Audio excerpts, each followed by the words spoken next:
नालकोर सर्वश्रेष्ठ श्रमिक संगठन आलुमिनियम मजदूर संघ तरफ बुधवार दिन बलराम प्रसाद क्रिकेट खेल पड़िया निकटस्थ पहाड़ तले एक विराट एवं उच्च कोटीर बंधुमिलन कार्यक्रम अनुष्ठित हो जाइछि। ए कार्यक्रम रे स्मेल्टर प्लांट रो 1000 ऊर्ध्व कर्मचारी योगदान करी संगठन तथा उद्योग विभिन्न उन्नयनमूलक तथ्य प्राप्त करथिले।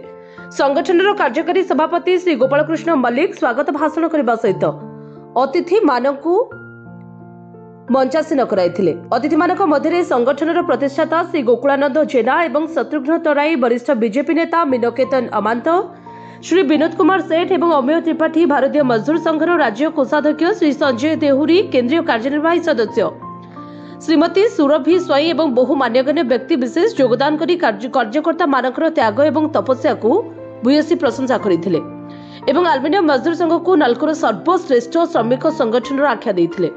तेज बंधुमिलन कार्यक्रम में आलुमिनियम मजदूर संघर नीति आदर्श एवं दृढ़ नेतृत्व में अनुप्राणित होई अनेक कर्मचारी अनेक संगठन परित्याग कर आलुमिनियम मजदूर संघ संगठन सहित विधिवत भाव जोड़ी होते।